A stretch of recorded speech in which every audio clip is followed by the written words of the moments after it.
Bienvenue dans le podcast Dans ton ventre. Si tu as des ballonnements, des troubles du transit, des douleurs au ventre ou d'autres maux digestifs qui t'empêchent de croquer la vie à pleines dents, tu es au bon endroit.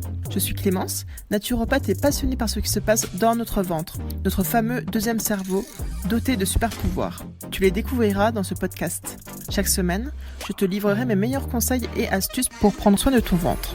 Je te partagerai aussi des retours d'expérience pour t'inspirer et je m'attaquerai à certaines idées reçues en vogue sur les réseaux. Le but, que tu fasses la paix avec ton ventre. Alors, prête pour ce voyage dans ton ventre ? Je te laisse avec l'épisode du jour. Hello ! Aujourd'hui, je suis très heureuse de t'accueillir dans un nouvel épisode de mon podcast pour te parler de 3 conseils méconnus pour prendre soin de ta flore intestinale. Dans un premier temps, je vais te rappeler ou t'expliquer simplement ce qu'est le microbiote intestinal parce que c'est vraiment une partie importante de notre organisme. En fait, on peut dire que c'est un organe à part entière qui est à la frontière entre notre organisme, notre intestin et le monde extérieur. Là, je vais vraiment me concentrer sur la flore intestinale en sachant qu'on a d'autres flores dans le corps, mais là, mon sujet, c'est vraiment la flore intestinale et aussi donc comment en prendre soin. Parce que je pense que tu as déjà beaucoup entendu, si tu t'intéresses au tube digestif, qu'il faut donc bien manger, bien dormir, bien bouger, bien gérer son stress, etc. Donc ça, c'est vraiment, on va dire, les conseils de base d'une bonne hygiène de vie. C'est super de mettre ça en place. Mais là, je voulais te donner des conseils plus spécifiques par rapport à la flore intestinale dans un contexte de troubles digestifs, que tu peux avoir des troubles digestifs chroniques. Et les conseils servent aussi très bien si tu n'as aucun souci digestif pour prendre soin de ton microbiote de manière plus préventive, c'est aussi super important. Donc déjà, quand on parle de flore intestinale, enfin plutôt maintenant on dit microbiote intestinal, de quoi on parle ? En fait, dans notre intestin, on a une population très importante de bactéries. Il y a quelque temps, on pensait qu'il y avait 100 fois plus à 1000 fois plus de bactéries que de cellules dans notre corps.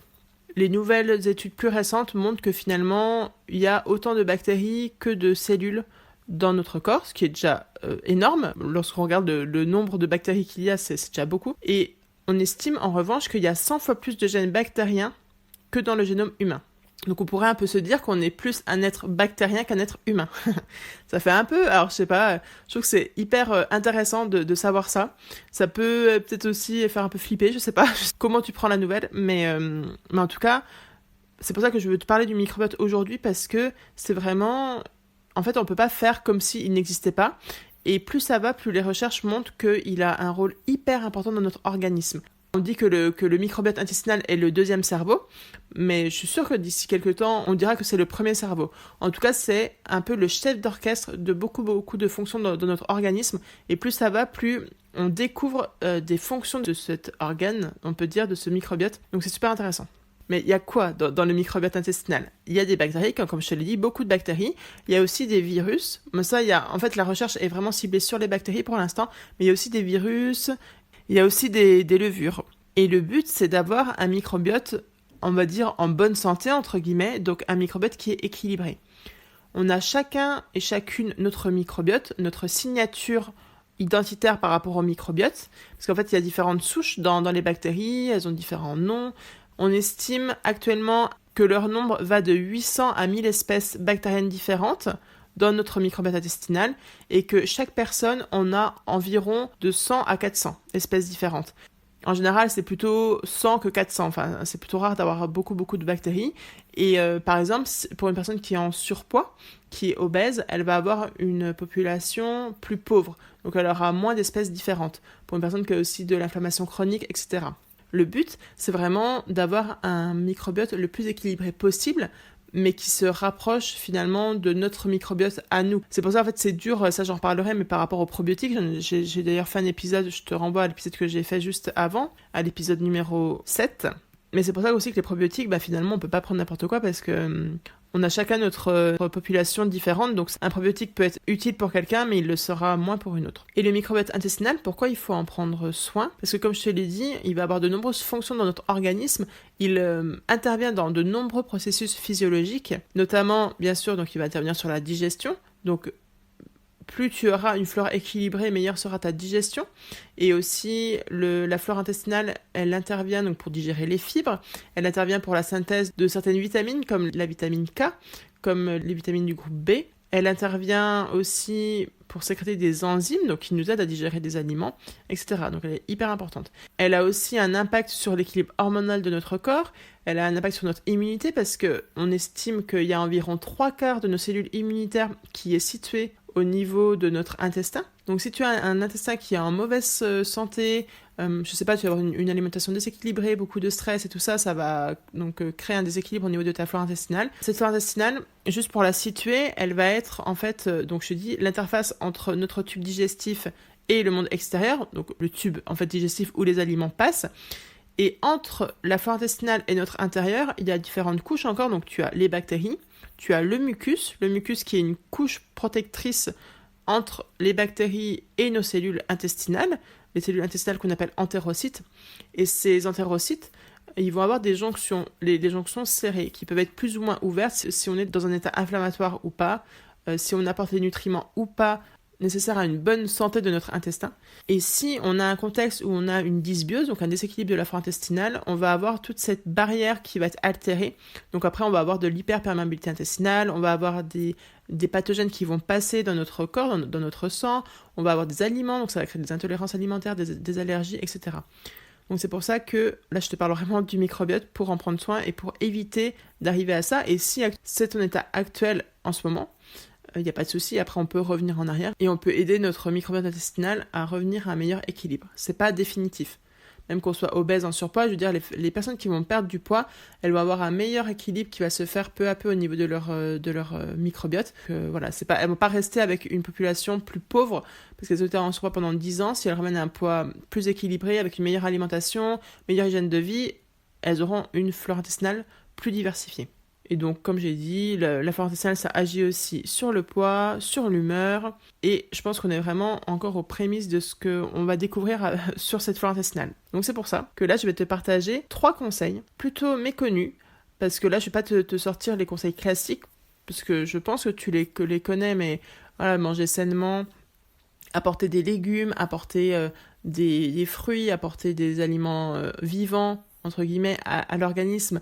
Et éviter les produits transformés, faire du sport, marcher au minimum 6000 pas par jour, donc avoir une activité physique minimale, gérer son stress, etc.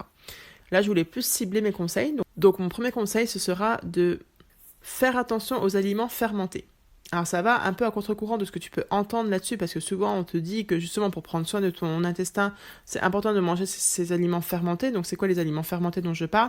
Ça va être les légumes lactofermentés, ça va être le kombucha, ça va être le kéfir de fruits ou le kéfir de lait, donc que tu peux boire ou que tu peux acheter comme un peu dans des yaourts.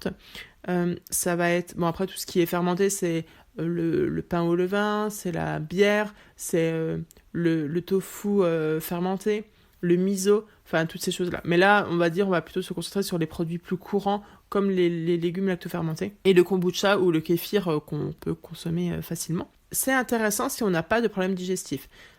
C'est intéressant parce qu'ils vont apporter quelques probiotiques, quelques bactéries. Après, c'est pas avec ça qu'on refait une flore. Par exemple, si vous prenez des antibiotiques, c'est pas en prenant une bouteille de kéfir de fruits, par exemple, que vous allez refaire votre flore intestinale. Mais ça apporte au quotidien, ou si vous en prenez régulièrement, ça apporte des bonnes bactéries, donc c'est intéressant.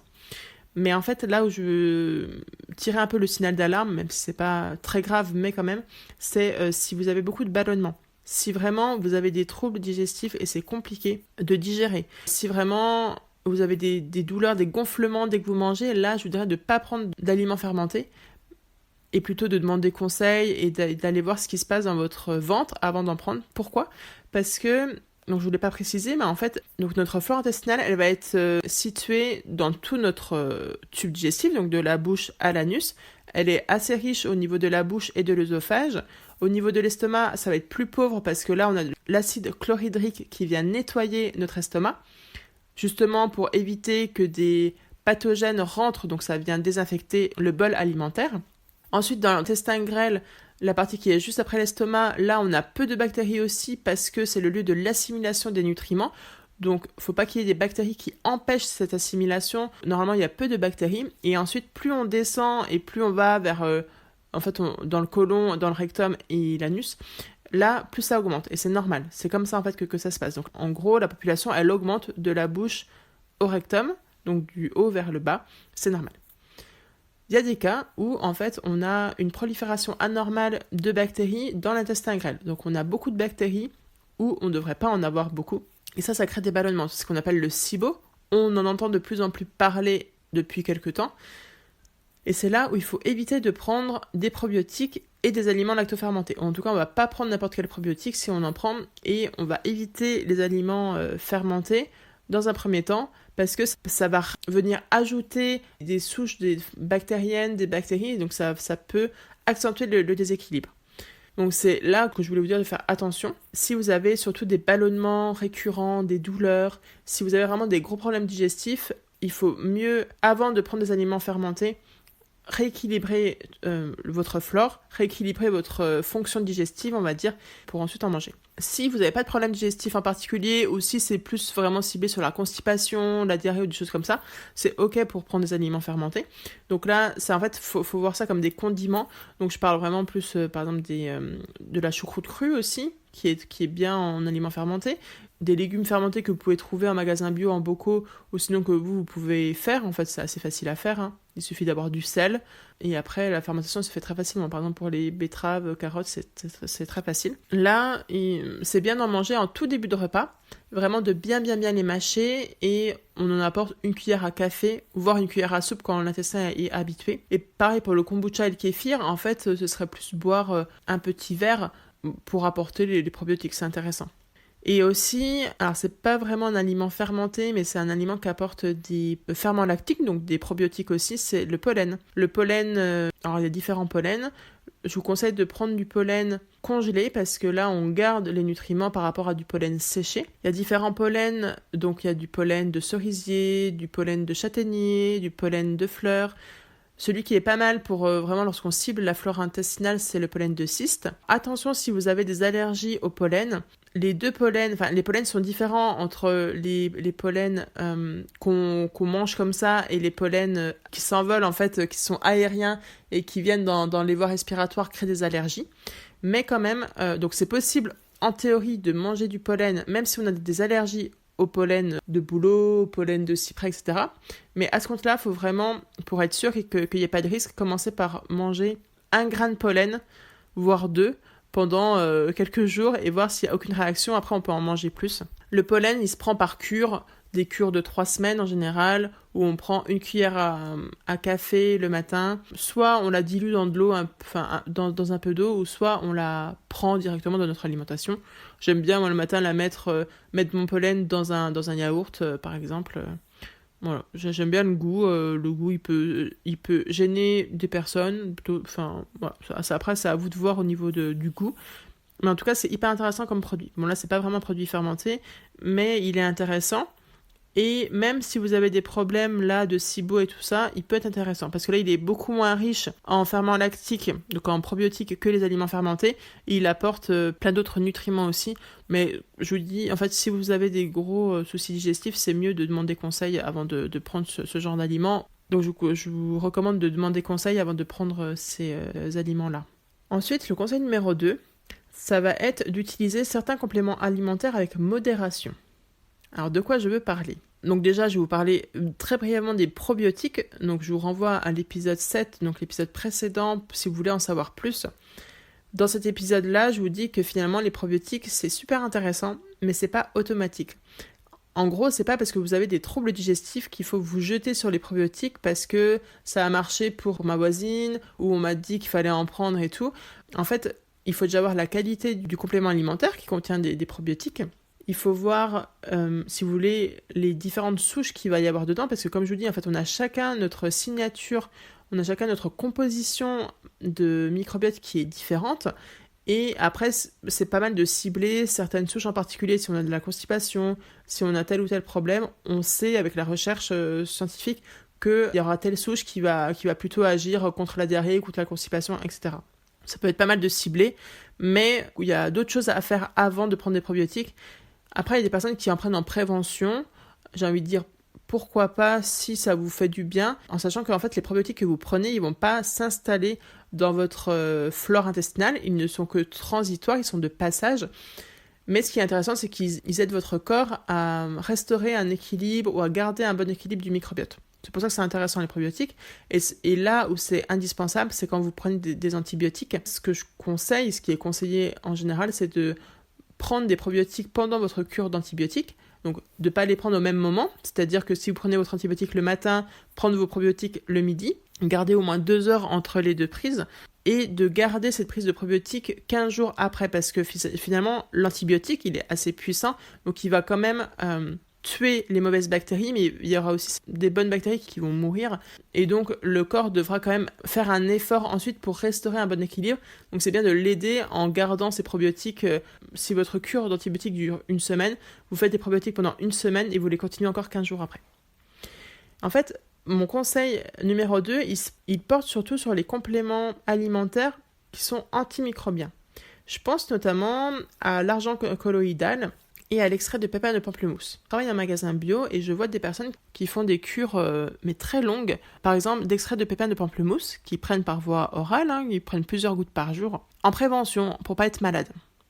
Alors là, il faut faire attention parce qu'en fait, l'extrait de pépins de pamplemousse, bon, déjà, il faut s'assurer que c'est une très bonne qualité, parce que le pamplemousse, c'est un fruit, lorsqu'on le prend, il va avoir une incidence sur certains médicaments, sur le métabolisme de certains médicaments, et là, il faut faire attention si vous prenez des traitements chroniques, par exemple. Un extrait de pépins de pamplemousse qui est de bonne qualité, il n'y a pas de zeste de pamplemousse, il n'y a pas de jus de pamplemousse, donc il n'y a pas ce problème-là avec les médicaments. Donc déjà, voilà, il faut avoir une bonne qualité. Mais le problème, c'est que ça a une action antimicrobienne. Donc si vous le prenez sur du long terme, en cure prolongée, mais très prolongée, ça peut créer un déséquilibre dans votre flore intestinale. Donc au début, c'est plutôt bénéfique, ça vient nettoyer. On le donne par exemple dans les candidoses, dans les dysbioses, donc dans les déséquilibres de la flore intestinale. Mais si on en prend trop longtemps, là, ça va être néfaste. Donc attention. L'argent colloïdal, il y a des personnes qui le prennent par voie orale. Bon, après, maintenant, c'est plus autorisé. Bon, en tout cas, il est conseillé de le prendre que par voie externe, mais pour les personnes qui prennent par voie orale, pareil, il y en a qui vont le prendre parce qu'elles vont avoir des problèmes infectieux, donc elles vont le prendre entre guillemets en curatif. Mais attention, si vous êtes plutôt du genre à prendre des choses comme ça sur le long terme, vraiment, il faut bien avoir en tête que ça peut avoir un impact négatif sur votre flore intestinale. Et il y a aussi d'autres choses, mais là c'est plus des choses qu'on prend en général lorsqu'on a une infection, par exemple les capsules d'huile essentielle d'origan.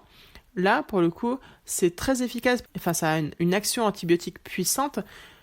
Normalement, ça cible vraiment les mauvaises bactéries, mais ça peut aussi avoir un impact sur les bonnes bactéries.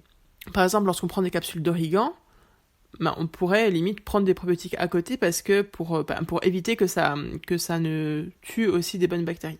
Tout ça pour vous dire que les compléments alimentaires, c'est pas anodin, ça a un impact, surtout certains qui ont une action sur le microbiote. Après, on a d'autres choses comme la berbérine, par exemple. La berbérine, c'est une plante, on l'utilise lorsque il y a des personnes qui ont des problèmes avec leur glycémie, donc le sucre dans le sang. Pour baisser le sucre dans le sang, on peut prendre ça. Mais ça a aussi un effet sur la flore intestinale.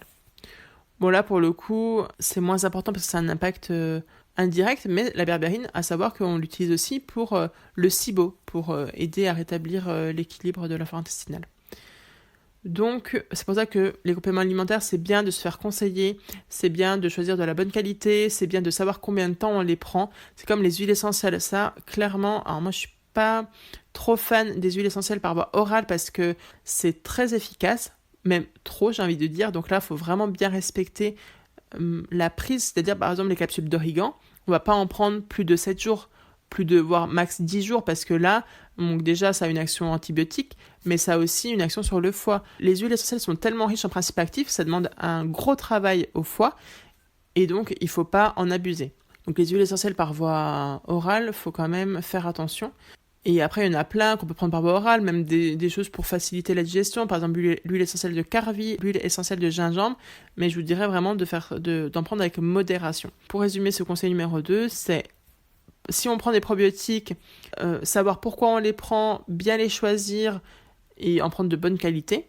Si on veut faire des cures préventives pour éviter les infections, moi je vous dirais de plus aller vers du zinc, vers de la vitamine D, vers du magnésium, on va dire plus des minéraux qui viennent soutenir la fonction immunitaire que d'aller vers de l'extrait de pépins de pamplemousse ou de l'argent colloïdal, parce que là, on a quand même une action antimicrobienne qui est vraiment ciblée sur l'intestin, et en prendre comme ça en long terme, je trouve que c'est pas terrible, on va dire. En tout cas, ça peut avoir des effets négatifs sur la flore à long terme. Le conseil numéro 3, là, ça va cibler une partie du tube digestif dont on parle peu, et pourtant qui est super, super, super importante. De quoi je vous parle ? En fait, le tube digestif, on a tendance, lorsque je vous dis tube digestif, je pense que vous pensez directement à l'estomac, à l'intestin, soit au petit intestin, donc à l'intestin grêle ou au gros intestin. Mais est-ce que vous pensez à la bouche ? En fait, la bouche, c'est la porte d'entrée du tube digestif. Elle appartient à part entière au tube digestif. Donc, prendre soin de sa bouche, c'est déjà prendre soin de son tube digestif. Si vous avez une bouche dans laquelle il y a du tartre, il y a des caries, vous saignez des gencives, donc il y a possiblement une gingivite, donc une inflammation de la gencive, voire une inflammation du parodonte, donc une parodontite, clairement, ce sera impossible, on va dire, d'avoir un tube digestif en bonne santé. Donc que le reste de votre tube digestif soit en bonne santé. Donc déjà, dans la bouche, on a une population de bactéries, comme je vous ai dit, donc on a déjà une flore microbienne. Et en fait, tout est relié. Donc, si vous avez un déséquilibre de votre flore microbienne, vous aurez un déséquilibre de votre flore intestinale.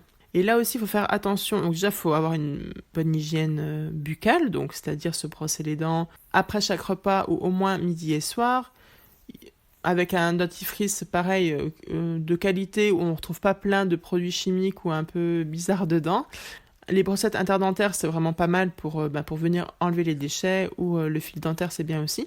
Et après, les bains de bouche, pareil, il faut faire attention parce qu'en fait, on a cet équilibre de notre flore buccale. Si vous prenez des bains de bouche tous les jours, des bains de bouche antiseptiques, des choses que vous achetez à la pharmacie, ou même des choses que vous achetez en fait en magasin bio, parce qu'en magasin bio, dans les bains de bouche, vous allez retrouver de la propolis, vous allez retrouver parfois des huiles essentielles, de girofle par exemple. Il va y avoir différentes choses qui sont antimicrobiennes aussi.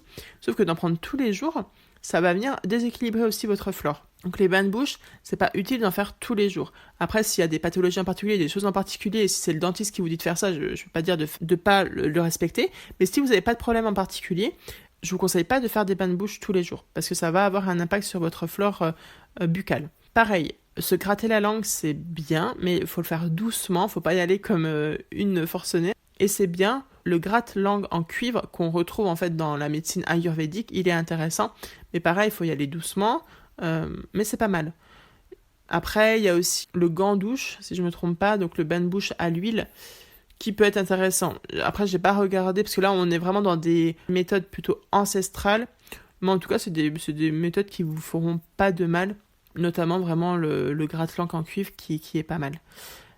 Après, pareil, la brosse à dents, c'est important de la changer tous les 3 mois, même si elle n'est pas forcément trop abîmée. Et aussi, il y a la méthode de brossage. Il ne faut pas se brosser hyper fort les dents. Faire attention parce qu'en fait, attention à ses gencives. Il y a un mouvement particulier pour se brosser les dents, pour éviter le tartre. C'est important d'aller voir son dentiste, idéalement 2 fois par an, pour bien vérifier que la bouche est en bonne santé. Faire attention aussi aux caries interdentaires, peut-être faire une radio par an pour être sûr qu'il n'y a pas de caries, parce que des fois on ne voit pas toutes les caries dans la bouche. Et aussi, un point sur lequel je voulais insister, c'est que ce n'est pas normal de saigner lorsqu'on se brosse les dents. Si vous saignez de manière régulière, c'est hyper important de voir ce qui se passe, parce que vous pouvez avoir une gingivite, donc une inflammation de la gencive, qui, si elle est rapidement soignée, prise en charge, ou si vous rectifiez par exemple vos gestes pour votre brossage de dents, ça va être ok. Mais si vous dites ok, c'est bon, c'est pas grave de saigner et tout, si ça dure, ça peut se transformer en parodontite. Donc là, on va avoir une inflammation du parodonte. Le parodonte, c'est plus profond au niveau de la gencive, et là, c'est un vrai nid à bactéries. Donc si vous commencez à avoir ce problème de gingivite puis de parodontite, là, c'est problématique parce qu'on a des nids bactériens qui sont dans la bouche. Donc déjà, ça crée aussi de l'inflammation qui va ensuite aller dans le corps, parce que nos dents sont très très vascularisées, en tout cas nos gencives. Et s'il y a une inflammation buccale, ça aura un impact sur notre corps, sur notre organisme en général.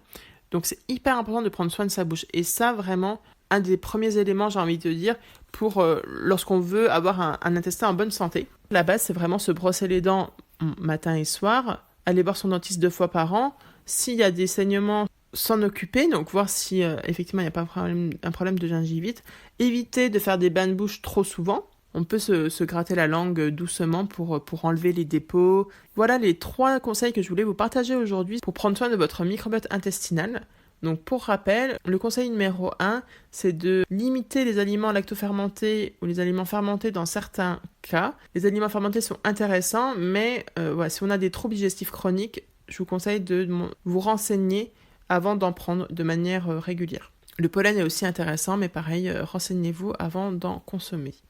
Le conseil numéro 2, c'est d'utiliser certains compléments alimentaires avec modération, parce qu'on a des compléments alimentaires qui sont des antimicrobiens naturels qui, s'ils sont pris sur le long terme de manière préventive, peuvent avoir un effet plutôt négatif sur l'équilibre intestinal. Attention à ce que vous prenez. Les probiotiques, c'est pas automatique. Bien se renseigner aussi, demander conseil et choisir des probiotiques de bonne qualité. Conseil numéro 3, c'est prendre soin de sa bouche. C'est le début du tube digestif. Si on a une bouche qui a des caries, qui a une inflammation, qui a un déséquilibre au niveau de son microbiote, on aura un intestin qui ne sera pas en super forme ensuite. Et pareil, avoir une bouche en bonne santé, avoir des dents robustes et aussi avoir une bonne mastication. Et ça, c'est vrai que j'en ai pas parlé, mais si vous avez des problèmes aussi d'occlusion, s'il y a des douleurs dans la mâchoire, s'il y a du bruxisme, ça, je vous invite vraiment à prendre soin de ça parce qu'en fait, la mastication, c'est aussi le geste santé pour la digestion. Donc, si vous avez des problèmes, des douleurs à la mâchoire, vraiment, prenez ça en charge avec des séances de kiné, parce que ça existe, la kiné pour la mâchoire. En gérant votre stress s'il y a du bruxisme, donc s'il y a des tensions, si la nuit vous avez tendance à serrer les dents, à grasser les dents, prenez en charge votre stress, c'est hyper important. Vraiment dans le but d'avoir une meilleure santé digestive. Et pour finir, si tu te sens perdu, si tu sais pas trop quoi faire, si tu as des troubles digestifs chroniques et finalement t'arrives pas trop à trouver des solutions, tu sais pas comment faire pour avoir une meilleure digestion, pour avoir un ventre sans ballonnement, un transit enfin régulier, etc. Je t'annonce que actuellement les portes de l'accompagnement Bien dans mon ventre sont ouvertes.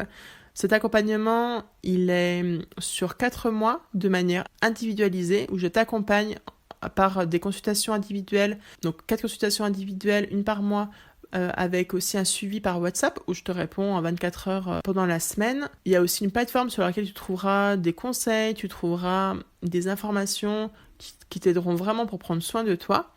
Et la nouveauté pour cette nouvelle session, c'est la partie groupe. Donc le coaching de groupe une fois par mois, une session de questions-réponses une fois par mois et une communauté dans laquelle vraiment l'idée c'est de s'entraider, c'est de se soutenir et de se tirer vers le haut et aussi pour ne plus que tu te sentes seule face à tes problèmes digestifs car tu n'es vraiment pas la seule à vivre ça et je trouve que c'est vraiment chouette lorsqu'on peut avoir un cocon dans lequel on se sent comprise, on n'est pas jugé et c'est vraiment important parce que l'effet groupe donne beaucoup d'énergie donc c'est vraiment chouette. Donc, si tu es intéressé, tu trouves le lien dans la description pour avoir plus d'informations. Tu retrouves aussi les informations sur mon Instagram Manger pour vivre et je reste disponible si tu as des questions, si tu veux en savoir plus, je suis disponible en message privé sur Instagram, tu as mon mail aussi dans la description donc n'hésite pas à m'écrire. Voilà, c'est la fin de cet épisode, j'espère vraiment qu'il t'aura plu. Tu peux me laisser des étoiles et un commentaire sur la plateforme de ton choix et je te retrouve très vite pour un prochain épisode. Le prochain épisode parlera des ballonnements, je te parlerai des causes, des solutions. Je te parlerai aussi de est-ce que c'est intéressant de faire une cure détox lorsqu'on a des ballonnements, qu'est-ce qu'il en est des fruits, est-ce que c'est bien de les manger pendant les repas ou pas, etc. Je répondrai aux questions que j'ai le plus souvent concernant les ballonnements. Et en attendant, je te souhaite une bonne journée. Je te remercie sincèrement pour ton écoute. Et je te dis à bientôt pour de nouvelles aventures dans ton ventre.